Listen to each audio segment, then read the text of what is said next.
It is 10:29. 10:29. 1 minute to parables. Get your coffee, get your snacks, and come listen to Pastor Amy grill Amanda Lambright.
Don't oversell it, Stuart. I told him, there's so much going on out there. I need you to tell people that Amanda is here to share her story, and that's a big deal. It's a big deal to get up in front of people.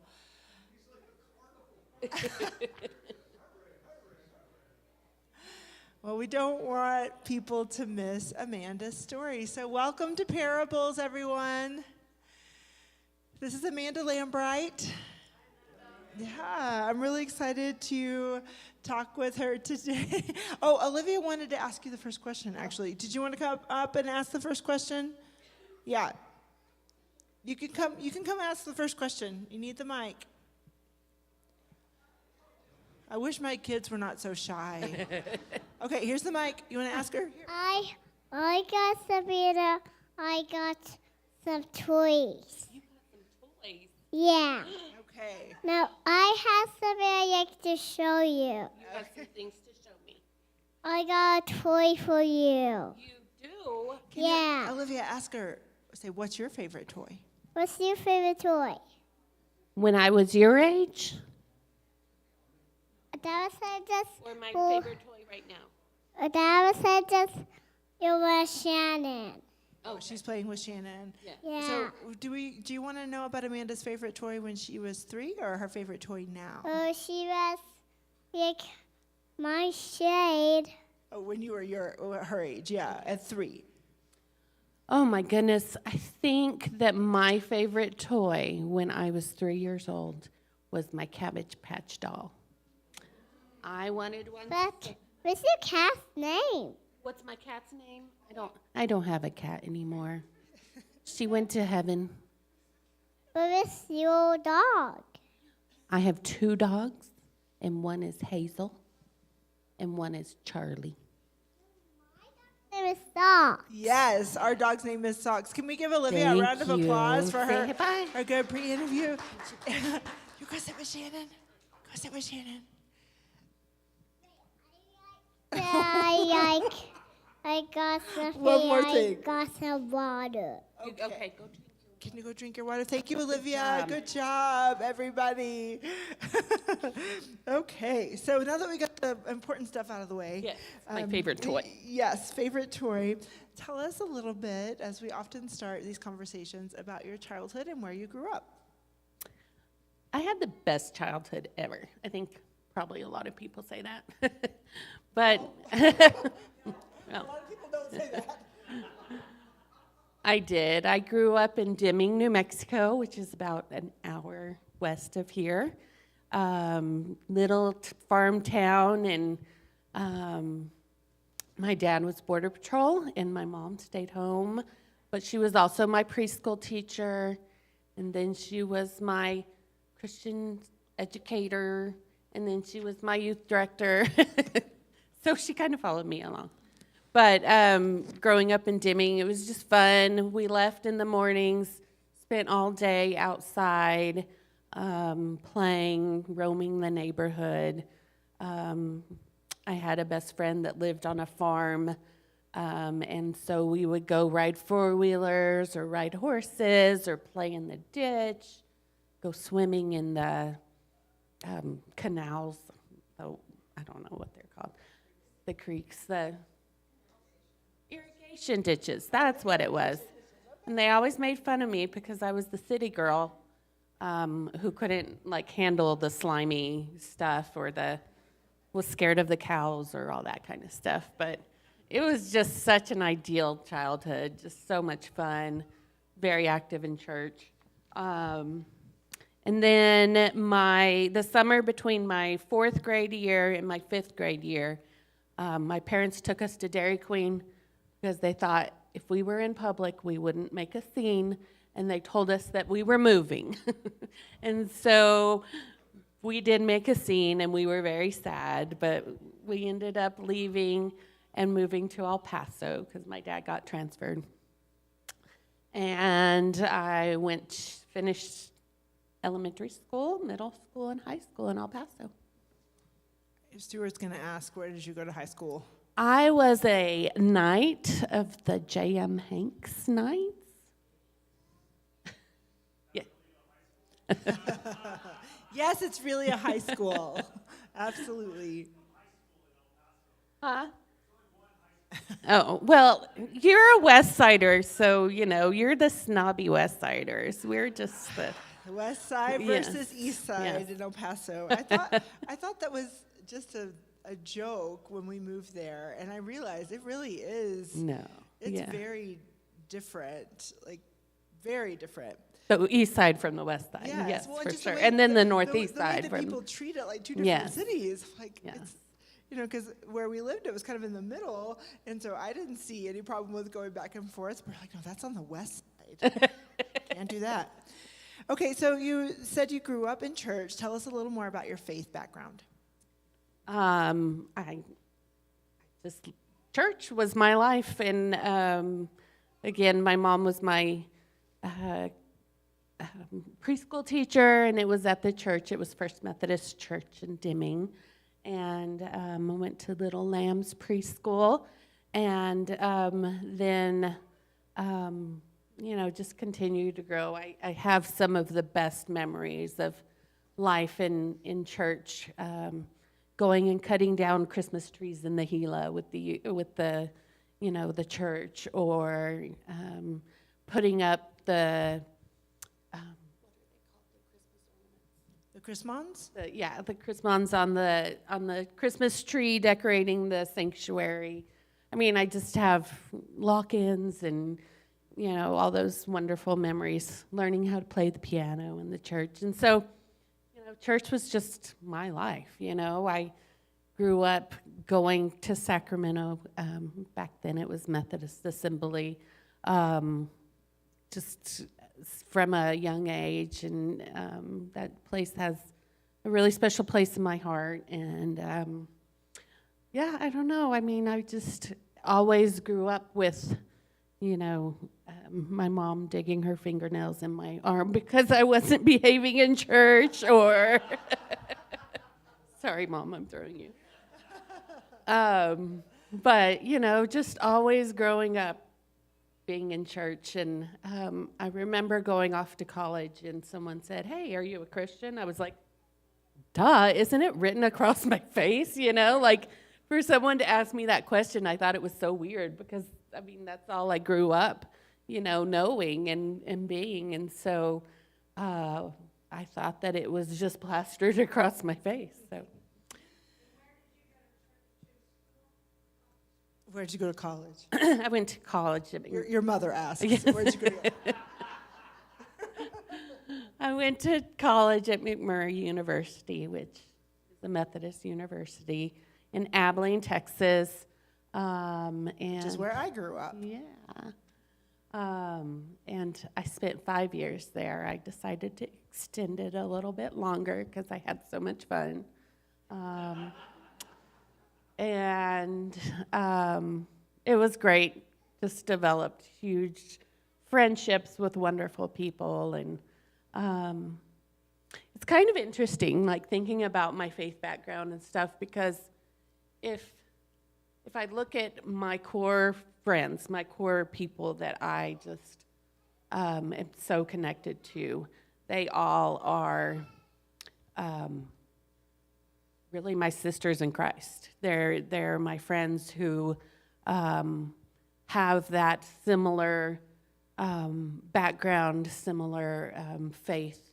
We're able to, talk about God just openly and love each other through that. And it's even continued into my adult life. I've found my connections in life through my church.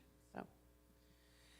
And it's important now for you to bring your own kids to church. So tell us about your family. So we have a fun blended family. I was married for a couple years, and we had my two amazing children, Owen and Lainey. I had them at one time because I just thought I'd get it done with real quick. So those adorable twins you see, they belong to Amanda. And so the marriage didn't work, but I got the children, and that's all that matters. And they are just fabulous. And thankfully, right before COVID and right after my husband left, my mom and Sherry moved in with us. And that has just been the greatest blessing of my life, because raising two kids is hard. Raising two kids during a pandemic is hard. Raising two kids while you're working during a pandemic is hard. And it has just been so great. My mom is the best nurturer and lover of the kids, and just really shows me how to do it. And Sherry is such a great inspiration and nurturer and lover and great cook. She provides all her meals. I am so spoiled by having them live with us, because Sherry cooks for us, and my mom, is always there to step in. So I may not have a husband to help me, but I've got two wonderful moms. So It's really beautiful.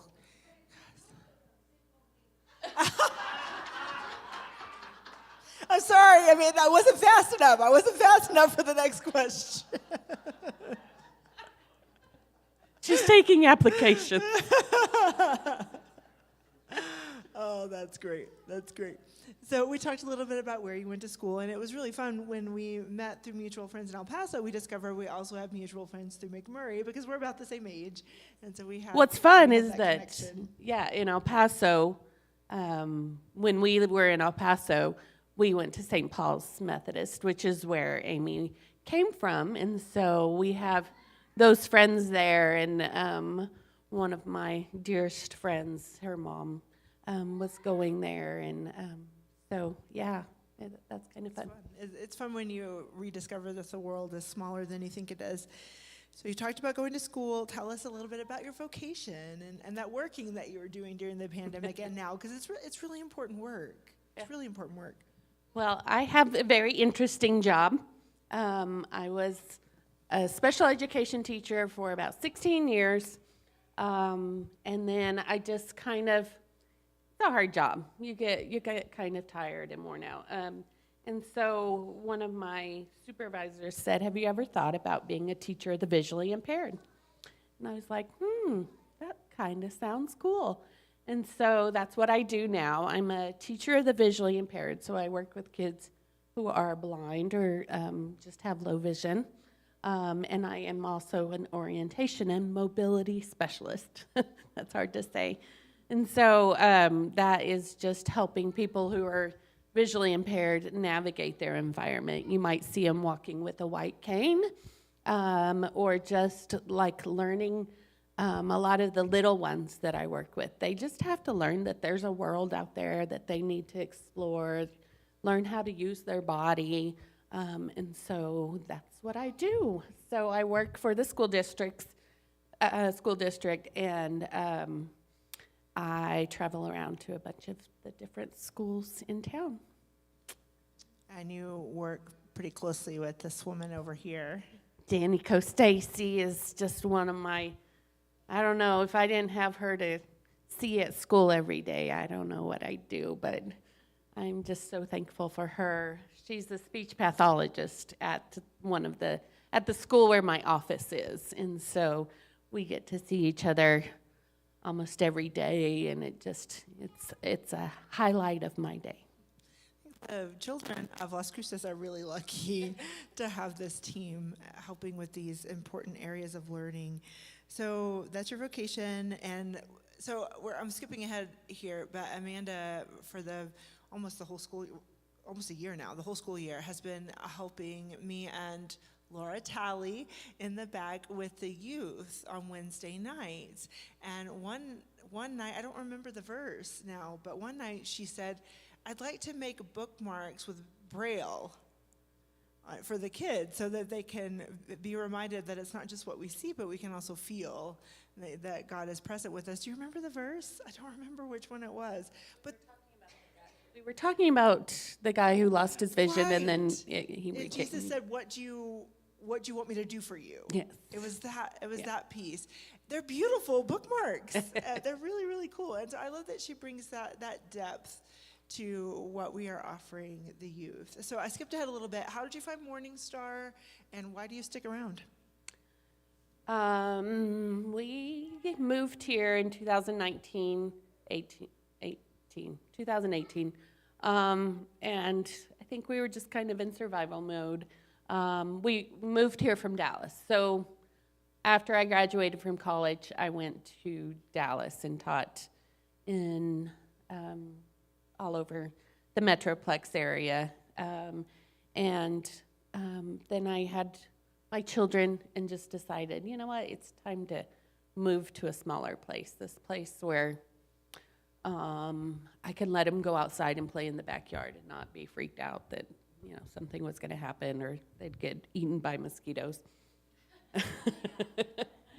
And so we moved here just kind of randomly, and my mom and Sherry, who were living in Dallas at that time as well, moved here with us. My mom said, you can't give me these grandbabies and move away. So they decided to come too, and church.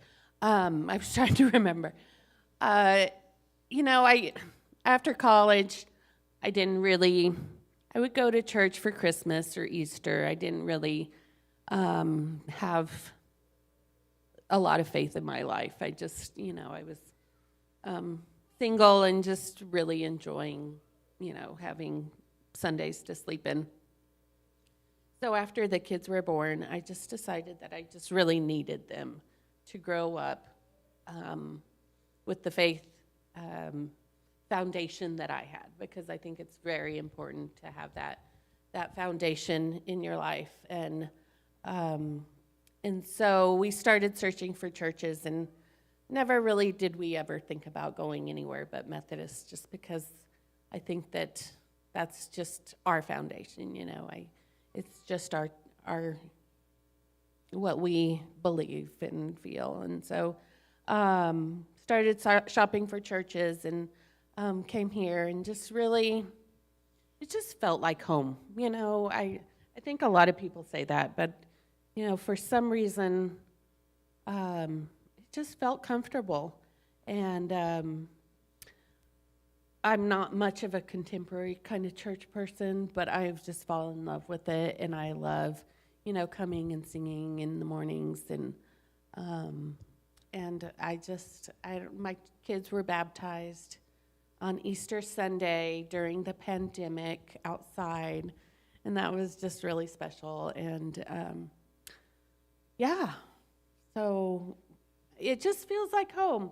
I have loved working with the youth. Coming from a special ed background where, I just work with kids that need help, a lot of help. It's so fun to be around kids who are so smart and conversational and just have so much to give. And not that my other students don't, but it's just been really fun seeing Christ through their eyes. And I told Amy, I haven't been to church in so long. I've come here, but I haven't worked on my faith for a long time. But I love kids and I love God. And so, I'm happy to help, but I don't know how much I can contribute, but I can, entertain. So I've just learned so much being a part of youth, and really I needed a Bible study for myself, and I think that it's really been helpful because I've learned, alongside the youth, and I've been able to share, some stories that, maybe hopefully help them along the way too. So It's a lot of fun. We have a lot of fun. we have a lot of fun. We do make sure that we are centering the lesson in the Bible and that we relate it to them in some way with games, and then we have, of course, additional games as well. But I think one of the things that I love about working with you and Laura is that we made it really clear at the beginning with these students. We want to be easy to be around adults that you can trust. That doesn't mean there aren't standards, right? We do have standards. We have one major rule in youth group. What is it, Gio? What's our one rule in youth group? Our one rule is... It has to do with talking. Yeah, Shannon will answer, Gio. No worries. You're off the hook. Don't talk when someone else is talking. That's it. That's really it. Just don't talk when somebody else is talking. And they have great questions.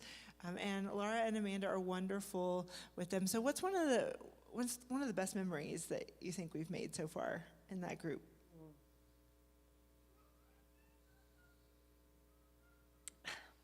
I think what's so exciting is that it continues to grow, and we continue to have friends come and stay and come back, and that's just been really great. And I think that what's one of my favorite memories from you? I think just having the time to play games and just play and have fun and laugh and just really enjoy each other has been one of the memories that's helped me, stick around. Well, it's good for us to acknowledge what the youth are dealing with at a certain time. And so, like this week, we're going to shake it up a little bit because you weren't there, but last week it was tough because, and Laura is shaking her head, they're just so tired. They're so stressed out and tired because of school. And so we're going to have a waffle bar on Wednesday. We will do a short lesson, but we will have a waffle bar, and we're going to do a series of stress-relieving games and activities because they just need a place to come and be and know that really nothing is expected other than kindness and just being a part of the group. And so that's really fun too. And I don't want you to sell yourself short in the stories that you're telling, because I think it's really important for the youth to understand that we were teenagers once too, right? And we learned some things, sometimes the hard way. A lot. Right? And so to be able to say we maybe don't understand what it's like to be a teenager in 2023, because that is really difficult, but we do know what it's like to be a teenager and all the expectations that are on us. And so I'm just really grateful for you and for Laura and your willingness to be with them, because it's not always easy, right? I love it.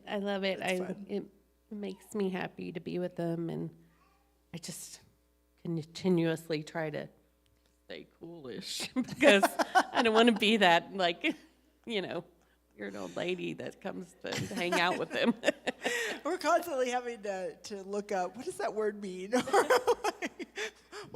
what is that? Sometimes we just ask, and they're grateful that we're at least asking and not trying to figure it out on our own. So I want to give people a chance to ask questions. Is that cool? Okay, so what I'm an open comments, book. questions do you have for Amanda? Two-part question.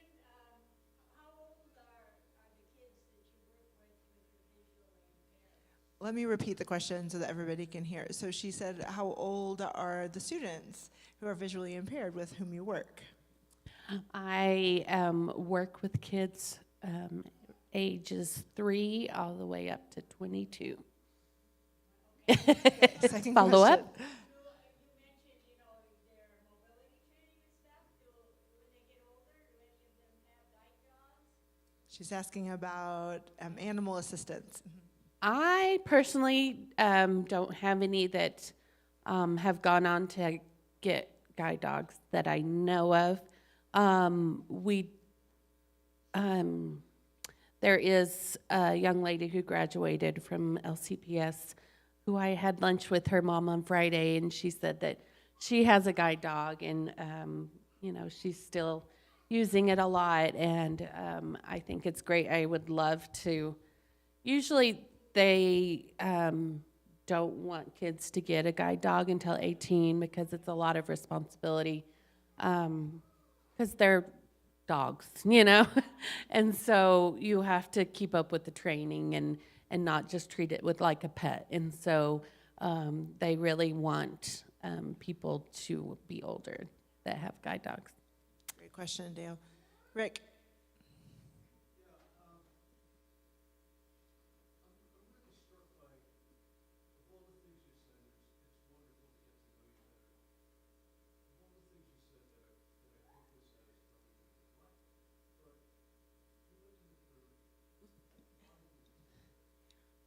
You went to McMurray.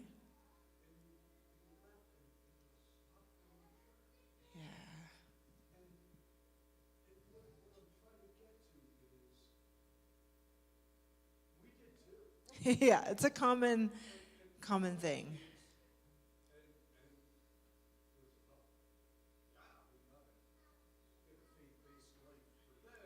Yeah.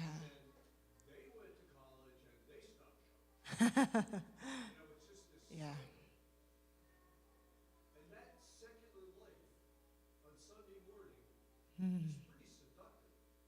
Sleep late, go to Starbucks, meet with your friends, have brunch, whatever. It's a whole, it's really, it's like fun.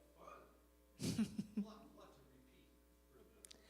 Are you saying that Sunday morning at Morningstar is not fun, Rick? Because that's what I heard. No. But what I'm trying to get to is, now you're working with you got any thoughts? I mean, what?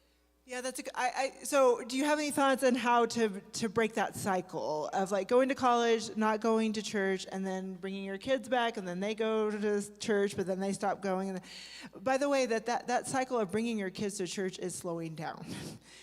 Your age group and our age group, we did that, but the age groups coming after us, when they stop going, they just don't come back. So it is a challenge. So do we have any thoughts? Do you have any thoughts working with youth about how we can avoid that drop-off? Is it possible? I struggle with it being in the Dallas community, Dallas area. Some of the non-denominational churches had big singles programs, young adults programs. And none of the churches that I would have chosen to be a part of had that, to draw you in, to have a community of people your age, early adults. And so I think that if there was a community, a strong community, not even a strong community, just a community in the faith that I wanted to be a part of, that had a young adult presence would have pulled me in a little bit. One of the churches that we attended for Christmas, I'm a member of currently. I will be joining the church this summer. But the church that holds my membership currently is Lovers Lane Methodist Church in Dallas. And it is one of the biggest churches in Dallas. It's a phenomenal church, just very inclusive, just a great church. But still, their young adult presence wasn't very big. And I don't know what can change it. After you get out of college, I think that you're just kind of in survival mode of trying to figure out who you are, and for some reason church doesn't, I don't know why it doesn't. It's not, it makes me sad, I would go and volunteer at church camp, after I graduated from college, and I always just really felt like I was, it was still, strongly a part of my life. I just didn't want to wake up in the morning and go. So maybe nighttime church, I don't know, like church at the bar is, that might be a good idea. I think the idea of like having a presence that's going to draw people in is wonderful, but I think it's more likely going where the people are that is going to be how we can form relationships. But it's going to be a struggle for every generation in one way or another. And you're good to ask the question, Rick. It's something we need to be thinking about. Okay, Guillermo.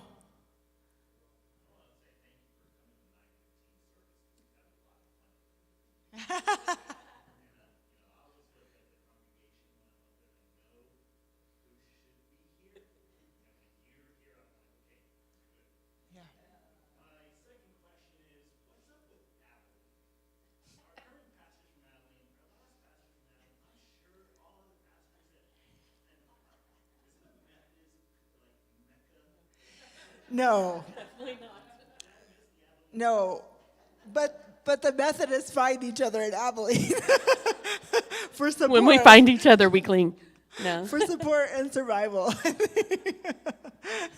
I would not belong in Abilene right now if I were to return. I don't think and it's sad. And I don't know what the state of McMurray is. I believe that they are staying with the church.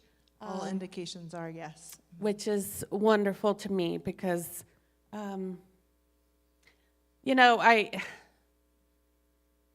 sure that it's changed so much since I've been there, but just having that foundation of being at a Methodist, I knew I wanted to go to McMurray. It was my only choice, my only college that I wanted to go to, and I don't know why. Like, I had never been there. It's the ugliest campus in the world.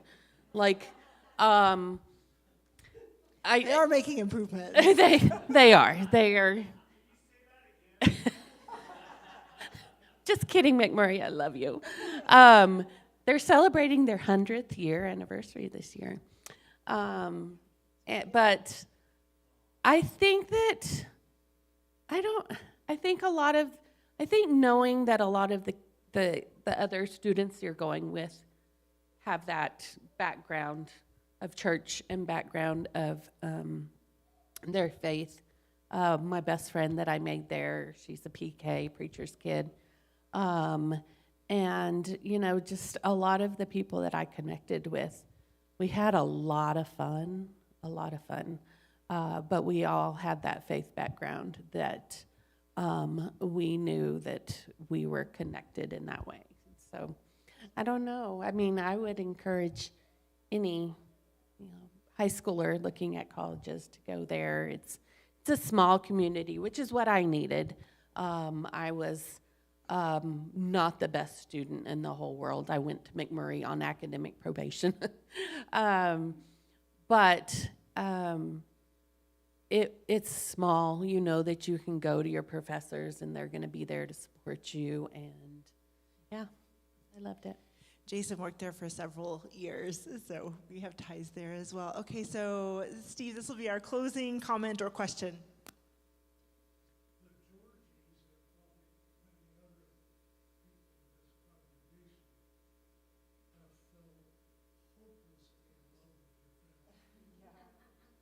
We're in love with your family, yeah. I appreciate the support, and I think that's I don't want to make up. I think that's what means the most to me, you know.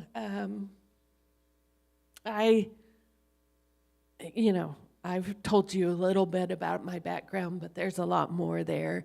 And the love and the support of this community, the love of my children,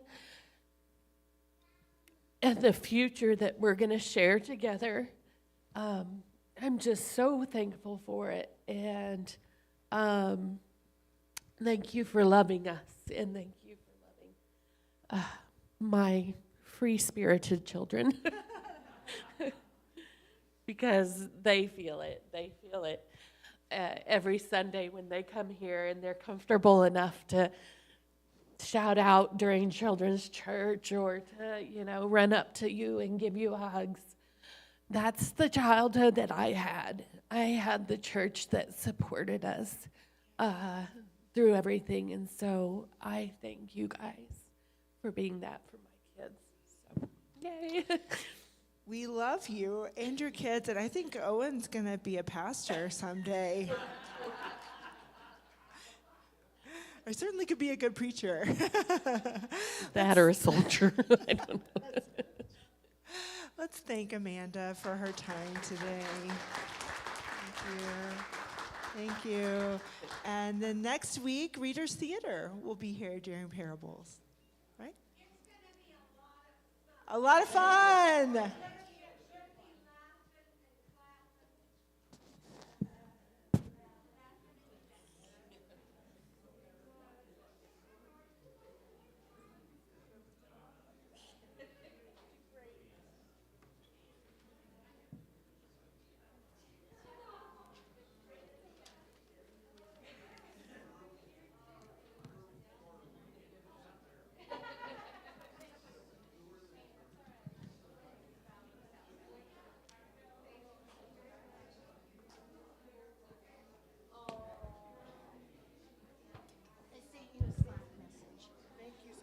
You're welcome.